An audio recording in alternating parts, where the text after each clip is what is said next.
Գյուրջան Կասկադ, ցանկացած համեմատություն մեր օգտին է։ Դուք պահանջել եք, որպեսզի ձեզ հստակ պատասխան տան, հայցերը հետ կանչելը, միջազգային ատյաններում գտնվող հայցերը հետ կանչել, վերաբերում է Հետ չկանչեն,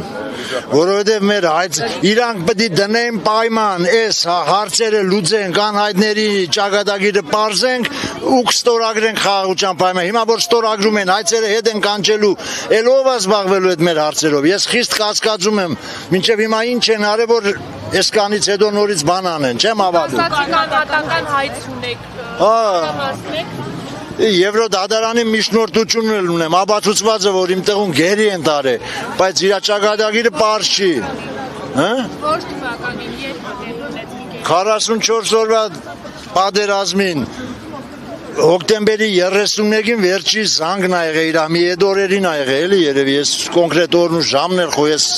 ժամ է պահում։ Ձեզ ասում են, որ անհատական հայցերը նույնպես պետք է հետ քաշվեն։ Ես չենցի կոնկրետ ոչ մեկ բան չի ասում, ես դենց պատկերացնում եմ, բայց իրավաբաններն էլ դիմել եմ, ասում են իրավունք չունի ոչ մեկ ու հայցը հետ կանչի։ Ես չգիտեմ։ Ոչինչ էլ չասած։ Բացարձակ այդ թեմայով ոչ, ասում այնտեղ կետ կա պայմանագրի մեջ, որ այդ հարցերով պետք է զբաղվեն։ Որ պայմանագրի, Հա, խաղաղության պայմանագրի։ հարցի վերաբերյալ ոչ մի կերպ Ինքը ասում է կա արտգործնախարարությունում կա, ես չգիտեմ, ես իր վերանի բառերն եմ ասում։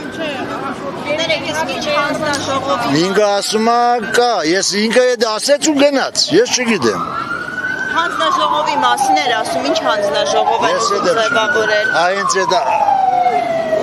որը պետք է զբաղվի այդ անհայտներով իբր։ Ես չգիտեմ։ Այդ հանձնաժողովը դրա հետ կապ չունի։